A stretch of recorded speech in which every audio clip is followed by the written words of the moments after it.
the guitar player. Yeah.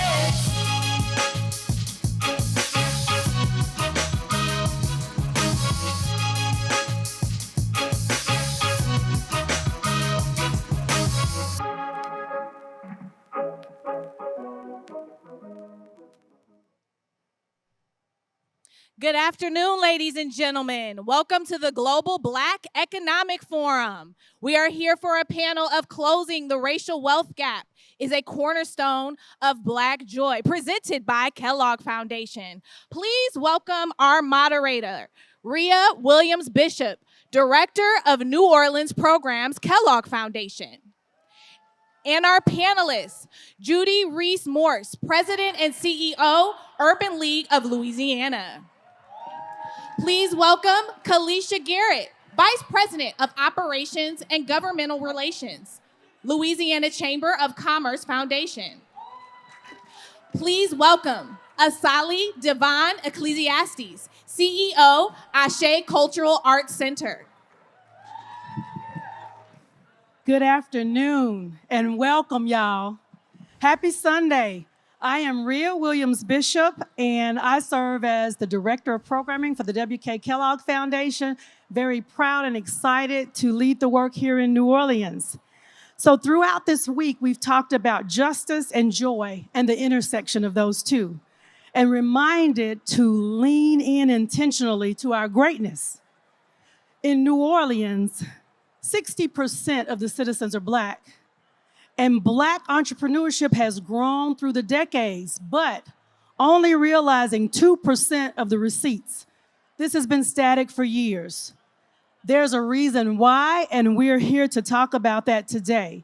It is more than buying Black. Today, we will talk about closing that racial wealth gap and what it will really take in order for us to do so. So our panelists here are native New Orleanians, and they have done this work and been involved in this work many, many years. They're also a part of the I Am New Orleans campaign that was created at the onset of COVID with one goal in mind, and that is inspiring conversation and, more importantly, action around these issues of racial equity.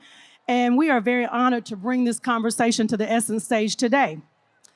Recently, Ashé has hosted a convening of Black economists from all around the country to discuss the issue and building humanitarian economy in New Orleans. The data support buying Black is good. It's very necessary, but it is not enough to close the racial wealth gap.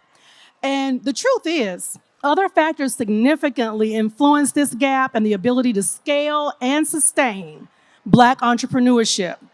This conversation will build on that and expand the discussion, bringing clarity to and greater connection between Black economy, Black political, and Black voting power. So let's tell the truth and shame the devil. Sometimes we hear the word policy and we completely glaze over, but we need to be focused on how we influence it, making the connection between the vote and policy and how it affects both lines, the bottom lines for both of these. So, Kalisha, if you could tell us, how does policy play a role in Black entrepreneurs' ability to both build, grow, and scale their businesses? Thank you so much. When we talk about policy and having something to be built, we're looking at what that foundation is included of. If you talk about building a bridge, you have to have the pieces in order to put the concrete together and make something really stable. So when we look at policy as an ability to be able to outline an initiative or a guidance that can be given to either municipalities, governmental agencies, our corporate partners, and having our businesses understand how to follow those guidelines, it puts in place regulatory control. It looks at ways that you can have compliance in reporting. It allows us to have a pathway forward to understand how to start our businesses, where we can impact different opportunities so that we can scale our businesses, and also understanding how to grow them either through industry, through our delivery, our service methodology, working with each other, Also looking at ways that we can grow our workforce by hiring from within our community. That gives them an ability to be able to scale those businesses and provide services to various different individuals rather than having a single source of income or stream of an opportunity coming from one particular industry. I do think that policy leads the way for this in working as we do with the Louisiana Chamber of Commerce Foundation directly with minority chambers that provide the pillars that allow businesses to know the pathway forward and be able to scale and grow those businesses through access, awareness, and participating in opportunities. Great. Thank you. So now we'll turn to Judy, my friend. Judy. Rhea. Hey, how does policy relate to our individual lives, and how can we now be better informed about that? Thank you so much for the question. I have to begin by saying thank you to Rhea and everyone at the WK Kellogg Foundation for giving us this opportunity to talk about this very, very critical conversation, and also to feature I Am New Orleans. For those of you who are from New Orleans, this represents who we are and what we do and what we care about. And for those of you who are visiting from other parts of the country, I hope that you will hear something that is reminiscent of what's happening in your city and that this will be meaningful to you. So thank you for the question about policy, because I have the honor of serving as the president and CEO of the Urban League of Louisiana, and we focus on policy issues every day. Policy has to be demystified. We have to break down this idea of policy as something complex that only certain people understand, and more importantly, certain people can turn policy into law and practices. That is not the case. Policies are the things that happen to each and every one of us every day. They're laws or they're practices for things to happen or things to stop happening. And that's the way we think about policy at the Urban League of Louisiana. It is critical that we pay attention to policy, that we pay attention to what's happening around us, and that we vote. It is so critical that we connect policy to voting, because we can vote for a policy or vote for a candidate who will then become an elected official who will be making those decisions that represent us in our communities. So we first have to understand that we, each of us, and every one of us, we are policymakers. That is not just limited to those individuals who make policy for a living.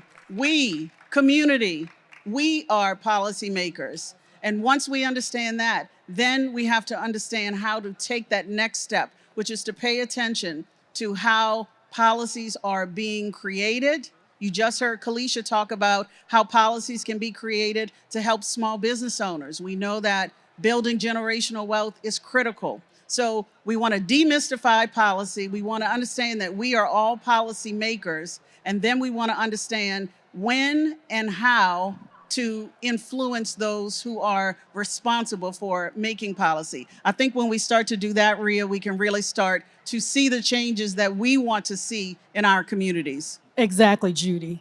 So none of this, we all know none of this happened overnight. This has been 300 to 400 years in the making of systemic oppression, and it's just being played out right here, right now, in local and federal political spaces. We all know this. Consider this. The Black community spends $13 trillion per quarter in the U.S. Let me repeat that. $13 trillion. But this is still not enough to reach parity for Black-owned businesses. So they need flexible capital, they need quality human capital, and also home ownership. These are all must-haves in the equation or the formula to close this racial wealth gap. So with that, Asali, why is the input of Black culturalists so crucial to implementing policy change? Well, when this panel first started, they were playing Wipe Me Down in the background. And as important as this conversation is with my illustrious colleagues who I admire so much, and this audience that I want to impress so much, I had to stop myself from chair dancing, you know? right? Because that is what culture and art is able to do. The people who make art, the people who make culture are able to get into places and spaces of intellect, of intention, of logic, of spirit, of heart that can change things that seem intractable. And what really does seem intractable, especially considering the rulings that have come down both from judicial spaces and from legislative spaces, they're pouring a lot of hate into the atmosphere, into our daily lives. And it is going to take the work of culturalists to shift that in society. One, to help us to deal with the impacts of that. But when you put culturalists at the policy table, they help us to vision something that we don't even know is possible because they can create a world we can't see yet. And we don't want to see these policies that we have now. So any chance, because I know there are artists and culture bearers in this audience who are listening and hearing me, I want you to know your role as policymakers and understand your power to reach places that most policymakers could never even consider. Thank you, Asali. That's exactly right. So it also reminds me that the Black community has had to become creative in making money and achieving joy in spaces where we've been stifled. So you make a great point, and I'm reminded this is Sunday, Black Joy. The song, This Joy That I Have, the world didn't give it to me, and the world can't take it away. So we have to live that every day. Black folk have managed to thrive in spite of all the barriers because of our ingenuity. This is what we do. We're here celebrating 50 years of hip hop, jazz, blues, all the things we built. We built it, but we don't always enjoy the primary benefit of monetizing it. And until we do that, the wealth gap will never be closed. So question for Kalisha. How can policy work bridge the reality of where we are to the opportunity of where we need to be? Ria, I love the fact that we are talking about bridging yet again. And when you actually talk about reality versus what is stated in policy, oftentimes we too have to sit back and say, is that able to be accomplished? There are so many things within policy, whereas we have had integration, but there is still not equity and equality in the opportunity in order for us to participate and to be able to reap any benefits that would bridge and close this wealth gap. As we look at policy changes that socialize the ability for us to be seen at the table, but still has institutionalized through implicit and inherent bias, not having us able to actually do any work or to see any change in movement in the ability to spend dollars with our contractors, to have those organizations be able to provide services for us, have them be able to grow and scale as we talked about earlier. So when we talk about reality and where the opportunity is, opportunity lies everywhere. This is the land of opportunity. And oftentimes we have to break those doors down and we have to make our own opportunity. There's nothing that we as a people cannot do. When Asali was talking about stopping from chair dancing, trust me, I was over here trying to wiggle and keep a straight face. But that's because we are multi-dimensional people. We can walk and chew gum at the same time. And absolutely, we have had to break those glass doors down and make sure that we are seated at the table. Because unfortunately, if you have the same people of the same race or same gender seated around a table creating the policy, there will be no innovation. There will be no inclusivity. There will be no equity. There will be no parity. And it's not equitable. And so thinking that just because we have an opportunity to participate, that's it and that checks the box. We're here today to tell you that no, we need every one of you, each and every one of you, to go back to your community, to participate in the opportunity to cast your vote, to be heard, to sit around a table and make sure that you are bringing back the voice from the community and sharing that information so that we can have policies that we don't have to rely on decisions from one body of government that can try to set us back generations, as we needed that little entrance in order to be able to participate in what is known as the American dream and get a piece of the pie. So I think it is inherent upon all of us to know our voice, to understand that in order to bridge that gap, in order to access those opportunities, we too have to share in providing awareness. We have to talk to each other. We need to know what each other can provide from a business or service. And more importantly, we have to spend our dollars in our community supporting our businesses, educating our children, and allowing them to expand in their vision of wanting to lead and be entrepreneurs and bringing their dreams to reality. So that's my Right. reality of Two the snaps. situation. Thank you. Thank you. Judy, how can we bring an economic lens to the way we vote, and when can we expect to see results after doing so? Here's what I would recommend. You have to really be clear.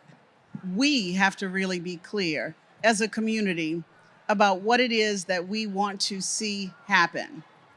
I believe this so much that at the Urban League of Louisiana, we have created a signature initiative called the See Change Initiative, SEE Change Initiative. We work with a number of organizations, those represented on this stage, supported by the W.K. Kellogg Foundation. And the whole idea is to find the data that will tell us exactly, precisely, how to close the racial wealth gap. We talk to community members across the state of Louisiana, and the number one issue for community members in the state of Louisiana is closing the racial wealth gap. Our people want to be able to build generational wealth that can be passed on to future generations, just like our white counterparts have had the benefit because systems have been created to allow them to do so historically, generation after generation after generation. And so we partnered with a data organization, the Data Center here in the greater New Orleans area, and we found the data.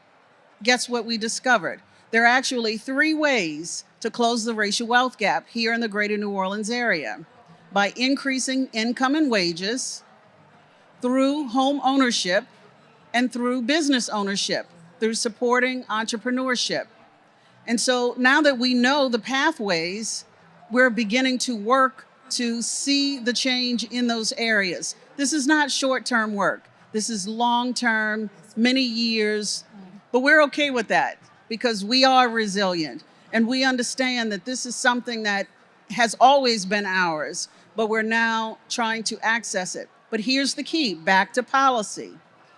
The change is going to happen through policy changes, through changes in practices, and through changes in programming. We want to make sure that small businesses have the opportunity to compete, that when a disaster happens, whether it's a global pandemic or it's a hurricane or a tornado here in New Orleans, that our Black-owned businesses have the opportunity to get those disaster-related contracts. That hasn't been the case in the past. We have to make sure that there are actually policies in place to be able to give them that opportunity. When individuals need to increase their wages, this is why it matters who you elect as your city council member, because that person is going to be voting on whether or not there should be an increase in wages. And when it comes to being able to buy a home that we know can be used to leverage to send our children to school and to borrow so that we can make investments in additional pieces of property that can be passed down, we know that the policies have to be fair and equitable so we have the opportunity to compete. So policies are critical, but income and wages, buying a home, starting a business, these are things that we understand. We have to make sure that we are at the table and present, and that's how it's connected. That's right. You're exactly right. So one last question before I close us out. Asali, why is buying Black not enough to close the wealth gap? Y'all, I hate to tell you, we don't have enough money. Tell us. We just don't. I looked this up right before we came out. There are 770 billionaires in this country. 8 of them are Black. Of the 22 million millionaires, 8% of them are Black. So I know we heard that, was it $13 trillion number? $13 trillion. Oh, that's buku money to put into the economy, right?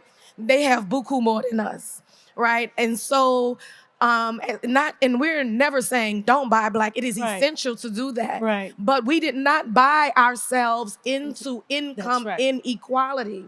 I think that when we say it, we mean for the love of our community and the support of our entrepreneurs to buy black. But when policymakers say it, they're saying it's your fault, get yourself out of it. No, we need the same energy. And I mean, like my children always telling me, come at it with the same energy, mama. So we need this country to come at racial inequality, particularly income, economic inequality, with the same energy that they put into the hateful practices of taking away, of stripping racial equality. We lose intergenerational wealth at almost 70%. We need the full, what do they call it, the faith and force of the U.S. government, which is what created the institutions and the policies that strip us of wealth, to put all of that back in. Awesome. Thank you so much. So as I close out, I just want you all to think about this for a moment. Conversations like this can really lead to generational change and tie into the I Am New Orleans campaign. We want you to join us and continue this conversation at IamNewOrleansVoices.com. We want to thank our wonderful panelists, Judy, Kalisha, Asali. You all were fantastic. This felt like sitting at a kitchen table having a conversation. I hope you all felt that as well. So let me leave you with the last thought. We have to come together. Just as we sing along with Monica or Jill Scott and not miss a word, the unity in the Superdome during the concerts, we need to apply that same energy to this effort, to getting out to vote. We need to apply the same energy that we utilize when we swag surf or electric slide. Put that energy in voting, put that energy in following policy. We have to stay connected through our local communities and working with organizations like Ashé, like the Chamber, like the Urban League, and make sure that we stay in tune and in touch with them and educate ourselves so that we know the issues and we can take action on those issues. Educate yourself through resources like we have a document with WKKF called The Business Case for Racial Equity. We have a national focus, but we also have a New Orleans place-based specific focus that gives you tools and techniques and information that you can use to share around your kitchen table or share at your city council meeting or at the state or federal level. We must stand up and be heard. We do have a choice. Vote with your voice and make sure you keep in mind the song, This Joy That I Have. Thank you so much, ladies. Thank you, Rhea. Thank you, Rhea. Thank you. Thank you, everyone.